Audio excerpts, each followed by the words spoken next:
ಸ್ತುತಿ ಸ್ತೋತ್ರಗಳು ತಂದೆ. ಅನೇಕ ದಿನಗಳಿಂದ ನಮ್ಮನ್ನು ಕಾಯ್ದು ಕಾಪಾಡಿದೇವ. ಮತ್ತೊಂದು ಸಾರ್ತಿ ದೇವ ನಿನ್ನ ಮಾತುಗಳನ್ನು ಕೇಳಲು ಅವಕಾಶ ಮಾಡಿಕೊಟ್ಟದಕ್ಕಾಗಿ ನಿಮಗೆ ಸ್ತುತಿ ಸ್ತೋತ್ರಗಳು ತಂದೆ. ಈ ಸಮಯದಲ್ಲಿ ನೀವು ನಮಗೆ ದಯಪಾಲಿಸುವಂಥ ವಾಕ್ಯಗಳನ್ನು ದೇವ ಬಹು ಶ್ರದ್ಧೆಯಿಂದ ಧ್ಯಾನ ಮಾಡುತ್ತಾ ತಂದೆ, ಅವುಗಳ ಪ್ರಕಾರ ನಮ್ಮ ಜೀವಿತವನ್ನು ರೂಪಿಸಿಕೊಳ್ಳಲು ನಮಗೆ ಸಹಾಯ ಮಾಡಿರೆಂದು ಬೇಡಿಕೊಳ್ಳುತ್ತಾ, ನಿಮ್ಮ ಮುದ್ದು ಮಗನು ನಮ್ಮ ಸರ್ವಲೋಕ ರಕ್ಷಕನಾಗಿರುವ ಪ್ರಭು ಕ್ರಿಸ್ತೇಸು ಅವರ ನಾಮದಲ್ಲಿ ಈ ಪ್ರಾರ್ಥನೆ ಬೇಡುವಂಥದ್ದೇನಪ್ಪ ತಂದೆ, ಆಮೇಲೆ. ದೇವರ ಮಾತುಗಳನ್ನು ಕೇಳ ಬಂದಿರತಕ್ಕಂಥ ಎಲ್ಲ ನನ್ನ ಸಹೋದರಿಯರಿಗೂ ನಮ್ಮ ರಕ್ಷಕನು ನಮ್ಮ ಒಡೆಯನಾಗಿರುವಂಥ ಕ್ರಿಸ್ತೇಸು ಅವರ ನಾಮದಲ್ಲಿ ವಂದನೆಗಳು. ಪ್ರಿಯರಾದ ದೇವರ ಮಕ್ಕಳೇ, ಒಂದು ವಾಕ್ಯವನ್ನು ನೋಡಿಕೊಂಡು ನಾವು ಅದರ ಮೇರೆಗೆ ಈ ಒಂದು ಕೆಲವು ನಿಮಿಷಗಳ ಕಾಲ ಧ್ಯಾನ ಮಾಡೋಣ. ಇಬ್ರಿಯರಿಗೆ ಬರೆದ ಪತ್ರಿಕೆ 10ನೇ ಅಧ್ಯಾಯ 31ನೇ ವಚನ. ಇಬ್ರಿಯರಿಗೆ ಬರೆದ ಪತ್ರಿಕೆ 10ನೇ ಅಧ್ಯಾಯ 31ನೇ ವಚನ. ಜೀವ ಸ್ವರೂಪನಾದ ದೇವರ ಕೈಯಲ್ಲಿ ಸಿಕ್ಕಿ ಬೀಳುವುದು ಭಯಂಕರವಾದದ್ದು. ಏನಂತ ಪ್ರಿಯರೇ, ಇಲ್ಲಿ ಪೌಲನವರು ನಮಗೆ ಒಂದು ಮಾತನ್ನು ಹೇಳ್ತಾ ಇದ್ದಾರೆ ಪ್ರಿಯರೇ. ಏನೆಂದರೆ, ಜೀವ ಸ್ವರೂಪನಾದ ದೇವರ ಕೈಯಲ್ಲಿ ಸಿಕ್ಕಿ ಬೀಳುವುದು ಭಯಂಕರವಾದದ್ದು.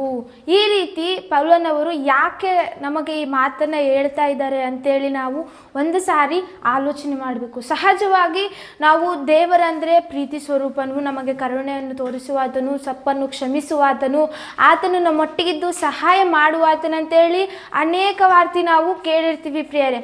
ಆದರೆ ಇಲ್ಲಿ ಪೌಲನವರು ನಮಗೆ ಏನು ತಿಳಿಸಕತ್ತಾರಂದರೆ, ಜೀವ ಸ್ವರೂಪನಾದ ದೇವರ ಕೈಯಲ್ಲಿ ಸಿಕ್ಕಿ ಬೀಳುವಂಥದ್ದು ಭಯಂಕರವಾಗಿದೆ. ಅಂದರೆ ಯಾಕೆ ದೇವರ ಕೈಯಲ್ಲಿ ಸಿಕ್ಕಿ ಬಿದ್ದರೆ ಯಾಕೆ ನಮಗೆ ಭಯಂಕರವಾದದ್ದು? ಒಂದು ವೇಳೆ ನಾವು ದೇವರ ಕೈಯಲ್ಲಿ ಸಿಕ್ಕಿ ಬಿದ್ದರೆ ಯಾಕೆ ಭಯಂಕರವಾದದ್ದು ಅಂತೇಳಿ ನಾವು ಆಲೋಚನೆ ಮಾಡೋಣ ಪ್ರಿಯರೇ. ಅನೇಕ ಸಾರ್ತಿ ನಾವು ದೇವರನ್ನು ನಂಬಿದ್ದೇವೆ ಅನ್ನೋದಕ್ಕೂ ಕಾರಣ ಕೂಡ ದೇವರು ನಮಗೆ ಸಹಾಯ ಮಾಡುತ್ತಾನೆ, ದೇವರು ನಮಗೆ ರಕ್ಷಣೆ ಕೊಡ್ತಾನೆ, ದೇವರು ನಾವು ತಪ್ಪು ಮಾಡಿದರೆ ಕ್ಷಮಿಸ್ತಾನೆ, ನಮ್ಗೆ ಒಳ್ಳೆಯ ಕಾರ್ಯಗಳನ್ನು ಮಾಡ್ತಾನೆ, ಆಶೀರ್ವಾದ ಮಾಡ್ತಾರೆ ಅಂತೇಳಿ ನಾವು ಇವತ್ತು ದೇವರನ್ನು ನಂಬಿದ್ದೇವೆ ಪ್ರಿಯರೇ. ಆದರೆ ಜೀವ ಸ್ವರೂಪನಾದ ದೇವರ ಕೈಯಲ್ಲಿ ಸಿಕ್ಕಿ ಬೀಳುವಂಥದ್ದು ಯಾಕೆ ಭಯಂಕರವಾಗಿದೆ? ಇಲ್ಲಿ ಪೌಲನವರು ಈ ವಾಕ್ಯವನ್ನು ಯಾಕೆ ನಮಗೆ ತಿಳಿಸ್ತಾ ಇದ್ದಾರೆ? ಅಂಥ ದೇವರು ಏನು ಮಾಡ್ತಾನೆ, ನಮಗೆ ಯಾಕೆ ಭಯಂಕರವಾದದ್ದು ಅಂತೇಳಿ ನಾವು ಒಂದು ಸಾರಿ ಆಲೋಚನೆ ಮಾಡೋಣ. ಇವಾಗ ನಮಗೆ ಗೊತ್ತಿರುವಂಥ ವಿಷಯ, ದೇವರು ಪ್ರೀತಿ ಸ್ವರೂಪನು, ಕರುಣಾಮಯಿಯು, ದಯಾವಂತನು, ದೀರ್ಘ ಶಾಂತನಂತೇಳಿ ನಾವೆಲ್ಲರೂ ದೇವರನ್ನು ನಂಬುತ್ತೀವಿ ಪ್ರಿಯರೇ. ಆದರೆ ದೇವರ ಇನ್ನೊಂದು ರೂಪ ಇದೆ, ಏನು ಗೊತ್ತಾ? ಆತನು ಭಯಂಕರನು ಪ್ರಿಯರೇ. ಆತನ ಕೈಯಲ್ಲಿ ಸಿಕ್ಕಿ ಬೀಳ್ತಿದ್ದೀವಿ ಅಂದರೆ ಅದು ಭಯಂಕರವಾದದ್ದು. ಯಾಕೆ ಗೊತ್ತಾ? ಅದನ್ನು ನಮಗೆ ದಾವೀದನವರು ತಿಳಿಸ್ತಾರೆ ಪ್ರಿಯರೇ. ಅದರ ವಚನಗಳನ್ನು ನಾವು ನೋಡಿಕೊಳ್ಳೋಣ. ಕೀರ್ತನೆಗಳು 76ನೇ ಅಧ್ಯಾಯ 7ನೇ ವಚನ. ಕೀರ್ತನೆಗಳು 76ನೇ ಅಧ್ಯಾಯ 7ನೇ ವಚನ. ಇಲ್ಲಿ ಪ್ರಧಾನ ಗಾಯಕನಾದಂಥ ದಾವೀದನವರು ನಮಗೆ ತಿಳಿಸುವಂಥ ಮಾತು, ನೀನು ಮಹಾಭಯಂಕರನು, ನೀನು ಸಿಟ್ಟುಗೊಂಡಾಗ ನಿನ್ನ ಮುದ್ದೆ ಯಾರು ನಿಂತಾರು. ಇಲ್ಲಿ ಏನು ಹೇಳಕತ್ತಾರೆ ಅಂದರೆ ಪ್ರಿಯರೇ, ಕೀರ್ತನೆಗಳದಲ್ಲಿ ನಾವು ಏನು ಓದಕತ್ತೀವಿ ಅಂದರೆ, ಯಾರು ಅಂದರೆ ನೀನು ಅಂದರೆ ದೇವರು ಪ್ರಿಯರೇ. ದೇವರು ಏನಂತ? ಮಹಾಭಯಂಕರನಂತ ಪ್ರಿಯರೇ, ಭಯಂಕರನಲ್ಲ ಪ್ರಿಯರೇ, ಭಯಂಕರನು. ಯಾಕೆ ದೇವರು ಮಹಾಭಯಂಕರನು? ಯಾಕೆ ದೇವರು ಸಿಟ್ಟುಗೊಂಡಾಗ, ದೇವರೇ ನೀನು ಸಿಟ್ಟುಗೊಂಡಾಗ ನಿನ್ನ ಮುಂದೆ ಯಾರು ನಿಂತಾರು ಅಂದರೆ ದೇವರಿಗೂ ಸಿಟ್ಟು ಬರ್ತದ?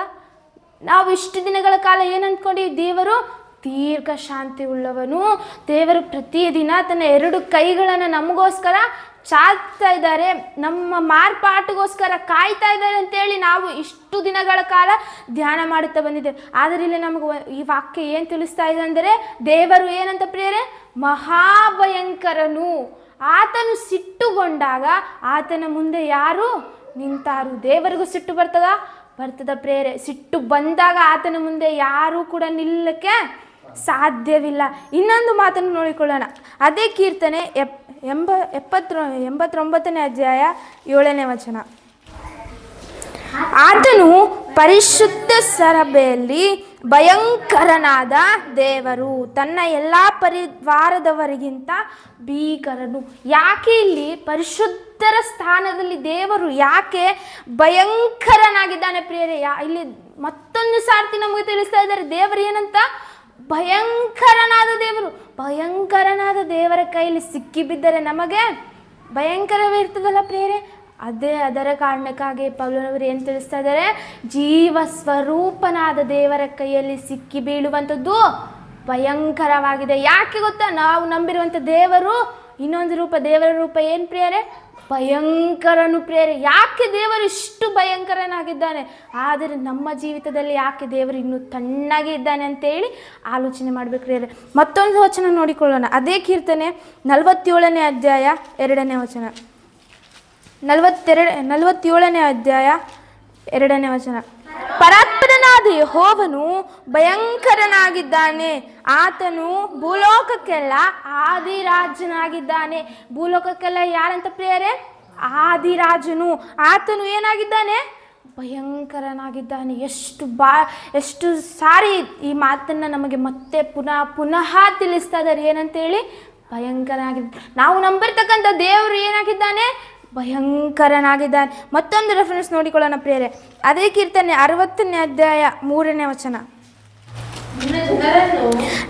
ನಿನ್ನ ಜನರನ್ನು ಸಂಕಟಕ್ಕೆ ಗುರಿಪಡಿಸಿದ್ದಿ, ನೀನು ನಮಗೆ ಬ್ರಹ್ಮಾಂಡ ಮದ್ಯವನ್ನು ಕುಡಿಸಿದ್ದಿ.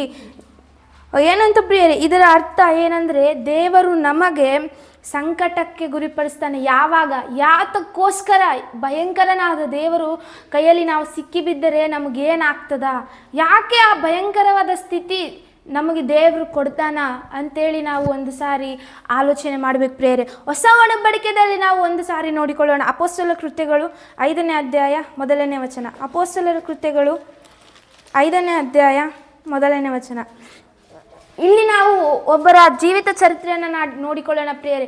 ನಾವು ಇಷ್ಟರವರೆಗೆ ಕೇಳಿದ್ದೀವಿ ಏನಂತೇಳಿ, ಜೀವ ಸ್ವರೂಪನಾದ ದೇವರ ಕೈಯಲ್ಲಿ ಸಿಕ್ಕಿ ಬೀಳುವಂಥದ್ದು ಭಯಂಕರವಾದದ್ದು. ಯಾಕೆ ಭಯಂಕರವಾದದ್ದು ಅಂತೇಳಿ ನಾವು ಇಲ್ಲಿ ಒಬ್ಬರ ಒಂದು ಜೀವನವನ್ನು ನೋಡಿದರೆ ಇಲ್ಲಿ ನಮಗೆ ಅನನ್ಯ ಮತ್ತು ಸೆಪೆರಳು ಕಾಣಿಸ್ತಿರೋ ಪ್ರಿಯರೇ. ಇವರ ಜೀವನ ಚರಿತ್ರೆ ನಮ್ಮೆಲ್ಲರಿಗೂ ಕೂಡ ಗೊತ್ತಿರುವಂಥದ್ದು. ಒಂದೇ ಒಂದು ಸುಳ್ಳಿಗೋಸ್ಕರ ಅವರು ತಮ್ಮ ಪ್ರಾಣವನ್ನೇ ಕಳ್ಕೊಳ್ತಾರೆ ಪ್ರಿಯರೇ. ಯಾಕೆ ಪ್ರಿಯರೇ, ಅವರು ಏನಾದರೂ ಜೀವ ಸ್ವರೂಪನಾದ ದೇವರ ಕೈಯಲ್ಲಿ ಸಿಕ್ಕಿಬಿದ್ರು ಪ್ರಿಯರೇ. ಏನು ಹೇಳಿ ಸಿಕ್ಕಿಬಿದ್ರು? ಸುಳ್ಳು ಹೇಳಿ ಸಿಕ್ಕಿಬಿದ್ರು ಪ್ರಿಯರೇ. ಅಂದರೆ ಅವರು ಕೊಡಕತ್ತಾರ, ಅದರಿಂದ ಬಂದಿರ್ತಕ್ಕಂಥ ಹಣವನ್ನು ಕೊಡಕತ್ತಾರ. ಅಂದರೆ ಎಲ್ಲವೂ ಕೊಡದೆ ಸ್ವಲ್ಪವನ್ನು ಬಚ್ಚಿಟ್ಟು ಸ್ವಲ್ಪವೇ ಕೊಟ್ಟ ಕಾರಣಕ್ಕಾಗಿ ಏನಾಗಬೇಕಾಯ್ತು ಪ್ರಿಯರೇ, ಅವರು ತಮ್ಮ ಪ್ರಾಣಗಳನ್ನೇ ಅವರು ಕಳೆದುಕೊಂಡ್ರು ಪ್ರಿಯರೇ. ಯಾಕೆ? ಅವರು ಯಾರ ಕೈಯಲ್ಲಿ ಸಿಕ್ಕಿಬಿದ್ರು? ಜೀವ ಸ್ವರೂಪನಾದ ದೇವರ ಕೈಯಲ್ಲಿ ಸಿಕ್ಕಿಬಿದ್ರು. ಅದಕ್ಕಾಗಿ ಅವ್ರಿಗೆ ಏನಾಯಿತು? ಭಯಂಕರವಾದ ಸ್ಥಿತಿ ಅವರಿಗೆ ಸಂಭವಿಸಿತು. ಏನಾಯಿತು? ತಮ್ಮ ಪ್ರಾಣವನ್ನು ತಾವೇ ಕಳೆದುಕೊಂಡ್ರು ಪ್ರಿಯರೇ. ಆದ ಕಾರಣ ಮತ್ತೊಂದು ಸಾರಿ ಜ್ಞಾಪಕ ಮಾಡಿಕೊಳ್ಳೋಣ. ದೇವರು ಪ್ರೀತಿ ಸ್ವರೂಪನೇ, ದೇವರು ಕರುಣಾಮಯನೇ. ಆದರೆ ಒಂದು ಸಾರ್ತಿ ನಾವು ಆತನ ಕೈಯಲ್ಲಿ ಸಿಕ್ಕಿ ಬಿದ್ದೆವೋ, ಆತನು ಭಯಂಕರನಾಗುವಾತನಾಗಿದ್ದಾನೆ ಪ್ರಿಯರೇ. ನಾವು ಹಳೆ ಒಡಂಬಡಿಕೆಯಲ್ಲಿ ಕೂಡ ಅನೇಕ ಬಾರಿ ನೋಡ್ತೀವಿ ಪ್ರಿಯರೇ. ಲೋಟನ ಹೆಂಡತಿಯನ್ನು ನಾವು ಒಂದು ಸಾರಿ ನೋಡಿಕೊಳ್ಳುವುದಾದರೆ ಒಂದೇ ಪ್ರಿಯರೇ, ಹಿಂದೆ ತಿರುಗಿ ನೋಡಿದ್ದ ಒಂದೇ ಒಂದು ಕಾರಣಕ್ಕಾಗಿ ಆಕೆ ಈಗೇನಾಗ್ತದ ಪ್ರಿಯರೇ? ಉಪ್ಪಿನ ಸ್ತಂಭವಾಗಿ ಮಾರ್ಪಡ್ತಾಳೆ ಪ್ರಿಯರೇ. ಯಾವ ಕಾರಣಕ್ಕಾಗಿ? ಹಿಂದೆ ತಿರುಗಿ ನೋಡಿದ ಕಾರಣಕ್ಕಾಗಿ ಪ್ರಿಯರೇ. ಇಷ್ಟು ಸಣ್ಣ ವಿಷಯಕ್ಕೂ ದೇವರು ಅಷ್ಟು ಮಹಾಭಯಂಕರ ಆಗುವಾತನಾಗಿದ್ದಾನ? ಹೌದು ಪ್ರಿಯರೇ. ಯಾಕೆ ಗೊತ್ತಾ? ದೇವರು ತಿರಸ್ಕಾರವನ್ನು ಸಹಿಸುವಾತನಲ್ಲ. ಬೈಬಲ್ ಗ್ರಂಥದಲ್ಲಿ ಒಂದು ಮಾತು ಬರೆಯಲ್ಪಡ್ತದೆ ಪ್ರಿಯರೇ. ಏನೆಂದರೆ, ದೇವರು ತಿರಸ್ಕಾರವನ್ನು ಸಹಿಸುವಾತನಲ್ಲ. ತಿರಸ್ಕಾರದಿಂದ ಅನನ್ಯ ಮತ್ತು ಸೆಪೆರಳು ಅನನ್ಯನು ಏನು ಮಾಡಿದನಂದ್ರೆ ಪ್ರಿಯರೇ, ಸುಳ್ಳು ಹೇಳಿದನು. ಏನಂತೇಳಿ? ಇಷ್ಟೇ ಹಣ ಅಂತೇಳಿ ಸುಳ್ಳು ಹೇಳಿದನ ಪ್ರಿಯರೇ ಅನನ್ಯನು. ಆದ ಕಾರಣ ತನ್ನ ಒಂದು ಪ್ರಾಣವನ್ನು ಆತನು ಕಳೆದುಕೊಂಡು. ಲೋಟನ ಹೆಂಡತಿ ಪ್ರಿಯರೇ ದೇವರ ಮಾತಿಗೆ ತಿರಸ್ಕಾರದಿಂದ ಹಿಂದೆ ತಿರುಗಿ ನೋಡಿದ್ಲು ಪ್ರಿಯರೇ. ಆದ ಕಾರಣ ಆಕೆ ಏನಾಯಿತು? ಆಕೆಗೆ ಜೀವನವನ್ನು ತಾನು ಕಳೆದುಕೊಂಡ್ಲು ಪ್ರಿಯರೇ. ಉಪ್ಪಿನ ಸ್ತಂಭವಾಗಿ ಆಕೆ ಮಾರ್ಪಟ್ಲು ಪ್ರಿಯರೇ. ಆದ ಕಾರಣ ಆ ದೇವರು ಏನು ಮಾಡುವ? ತಿರಸ್ಕಾರವನ್ನು ಸಹಿಸುವಾಗ್ತಾನಲ್ಲ ಪ್ರಿಯರೇ. ಆದರೆ ಇವತ್ತಿನ ದಿನ ನಾವು ಪ್ರತಿ ದಿನ, ಪ್ರತಿ ಕ್ಷಣ, ಪ್ರತಿ ನಿಮಿಷವೂ ಕೂಡ ದೇವರನ್ನು ತಿರಸ್ಕಾರ ಮಾಡ್ತಾ ಬದುಕ್ತಾ ಇದ್ದೀವಿ ಪ್ರಿಯರೇ. ಯಾಕೆ ಇಷ್ಟು ದೀರ್ಘ ಶಾಂತಿಯನ್ನು ದೇವರು ಕಾಯ್ದುಕೊಳ್ತಾ ಇದ್ದಾನೆಂದರೆ, ದೇವರು ಹೇಳಿದ್ದಾನೆ, ಒಂದು ದಿನ ಬರ್ತದೆ ನ್ಯಾಯ ತೀರ್ಪಿನ ದಿನ. ಆತನ ಮಗನು ನಮ್ಮೆಲ್ಲರನ್ನು ಕರೆದುಕೊಂಡು ಹೋಗೋದಕ್ಕಾಗಿ ಬರ್ತಾನೆ ಪ್ರಿಯರೇ. ಅದೇ ದಿನಕ್ಕೋಸ್ಕರ ದೇವರು ಕಾದು ಕುಳ್ತಾ ಇದ್ದಾನೆ. ಯಾಕೆ ದೇವರು ದೀರ್ಘ ಶಾಂತನಾಗಿದ್ದಾನೆಂದರೆ ಆ ದಿನ ಎಲ್ಲರೂ ಕೂಡ ನಾವೇನು ಮಾಡಬೇಕು, ನಮ್ಮ ಪಾಪಗಳ ನಿಮಿತ್ತವಾಗಿ, ನಾವು ಮಾಡಿದ ಒಳ್ಳೆ ಕಾರ್ಯಗಳ ನಿಮಿತ್ತವಾಗಿಯೋ ಕೆಟ್ಟ ಕಾರ್ಯಗಳ ನಿಮಿತ್ತವಾಗಿಯೋ ನ್ಯಾಯ ತೀರ್ಪು ಅನ್ನುವಂಥದ್ದು ಬರ್ತದ ಪ್ರಿಯರೇ. ಆ ದಿನಕ್ಕೋಸ್ಕರ ದೇವರು ಆ ದಿನ ಕಾಯಕತನ, ನನ್ನ ಮಕ್ಕಳು ಇವತ್ತು ಮಾರ್ಪಡ್ತಾರೋ ನಾಳೆ ಮಾರ್ಪಡ್ತಾರೋ, ಇವತ್ತು ನನ್ನ ಬಳಿ ಬರ್ತಾರೋ ನಾಳೆ ನನ್ನ ಬಳಿ ಬರ್ತಾರೋ ಅಂತೇಳಿ ಆತನು ದಿನ ದಿನ ದೀರ್ಘ ಶಾಂತಿಯಿಂದ ಅಲ್ಲ ಪ್ರಿಯರೇ, ದೀರ್ಘ ಶಾಂತಿಯಿಂದ ಕಾಯಕತನ. ಮಹಾಭಯಂಕರನಾದ ದೇವರು ಇವತ್ತು ದೀರ್ಘ ಶಾಂತನಾಗಿದ್ದಾನೆ ಅಂದರೆ ಅದಕ್ಕೆ ಒಂದೇ ಒಂದು ಕಾರಣ, ಯೇಸು ಕ್ರಿಸ್ತರು ಪ್ರಿಯರೇ. ಆದದ್ರಿಂದ ನಾವು ಆತನನ್ನು ನಂಬಿದ್ದೇವೆ.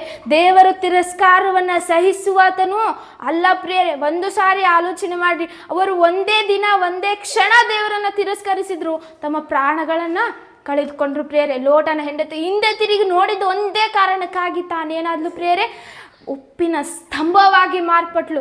ಆದರೆ ಇವತ್ತು ನಾವು ನಮ್ಮ ಒಂದು ಕಾರ್ಯಗಳಿಗೋಸ್ಕರ ದೇವರನ್ನು ಸ್ತುತಿಸದೆ, ದೇವರ ಕಡೆಗೆ ತಿರುಗದೆ, ನಮ್ಮ ಒಂದು ಆಲೋಚನೆಗಳ ಮೇರೆಗೆ ನಾವಿವತ್ತು ಬದುಕ್ತಾ ಇದ್ದೀವಿ ಪ್ರಿಯರೇ.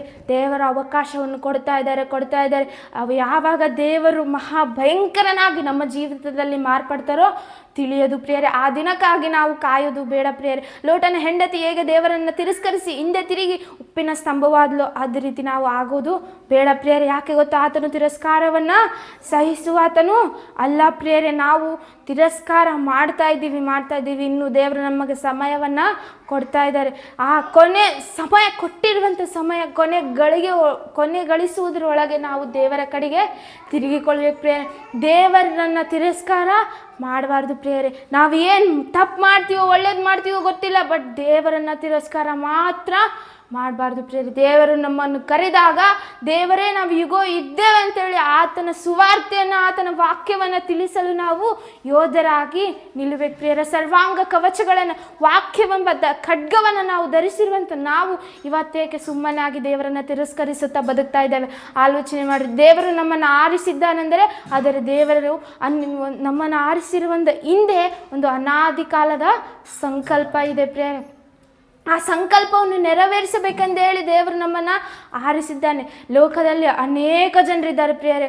ಆಸ್ತಿ ಉಳ್ಳವರಿದ್ದಾರೆ, ಆಸ್ತಿ ಇಲ್ಲದವರಿದ್ದಾರೆ, ಓದಿದವರಿದ್ದಾರೆ, ವಿದ್ಯಾವಂತರು ಇದ್ದಾರೆ, ವಿದ್ಯೆಹೀನರು ಇದ್ದಾರೆ, ಬಡವರು ಇದ್ದಾರೆ, ಶ್ರೀಮಂತರು ಇದ್ದಾರೆ. ಅಷ್ಟೂ ಜನರಲ್ಲಿ ದೇವರು ನಮ್ಮನ್ನು ಯಾಕೆ ಆರಿಸಿದ್ದಾನೆ? ದೇವರು ನಮ್ಮನ್ನೇ ಯಾಕೆ ಈ ಸಮಯದಲ್ಲಿ ಈ ವಾಕ್ಯಗಳನ್ನು ನಮಗೆ ಯಾಕೆ ತಿಳಿಸ್ತಾ ಇದ್ದಾನೆ? ಯಾಕೆ ಗೊತ್ತಾ? ದೇವರು ನಮ್ಮನ್ನು ಆರಿಸಿಕೊಂಡಿದ್ದಾನೆ ಪ್ರಿಯರೇ. ಆರಿಸಿಕೊಂಡಿರುವ ನಾವು ಅನಾದಿ ಕಾಲದ ಸಂಕಲ್ಪ ಇರಬೇಕು, ನಮ್ಮ ಮೇಲೆ ಇದೆ ಪ್ರಿಯರೇ.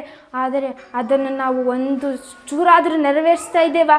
ಒಂದು ಚೂರಾದರೂ, ಒಂದು ದಿನ ಆದರೂ ದೇವರೇ ನೀನು ನನ್ನ ಮೇಲೆ ಏನು ಸಂಕಲ್ಪ ಇಟ್ಟಿದ್ದೆ ತಂದೆ, ಅದನ್ನು ನೆರವೇರಿಸಬೇಕು ಅಂತೇಳಿ ಆಶೆ ಪಟ್ಟಿದ್ದೇನೆ ತಂದೆ ಅಂತೇಳಿ ಒಂದು ಸಾರಿ ಆದರೂ ನಾವು ದೇವರನ್ನು ಕೇಳಿದ್ದೇವಾ ಪ್ರಿಯರೇ? ದೇವರನ್ನು ಒಂದು ಸಾರಿ ಆದರೂ ಬೇಡಿಕೊಂಡಿದ್ದೇವಾ?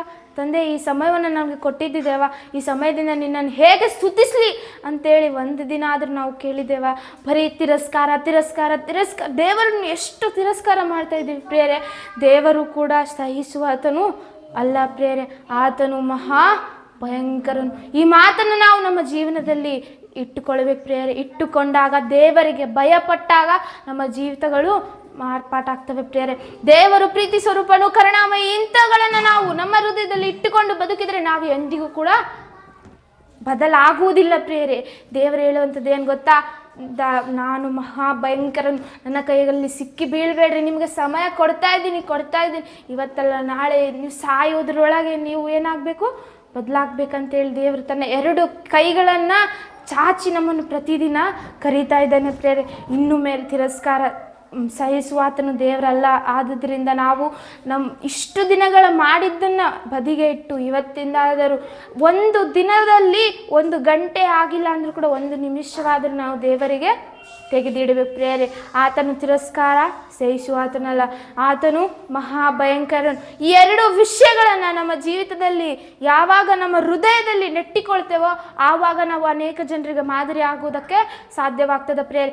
2 ವಿಷಯಗಳು ಪ್ರಿಯರೇ. ನಾವು ಬೈಬಲ್ಗಳಿಂದ ಓದಲಿಕ್ಕೆ ಸಾಧ್ಯವಾಗಿಲ್ಲ ಅಂದರೂ ಕೂಡ 2 ವಿಷಯಗಳನ್ನು ನಾವು ನಮ್ಮ ಹೃದಯದಲ್ಲಿ ಇಟ್ಟುಕೊಳ್ಳೋಣ.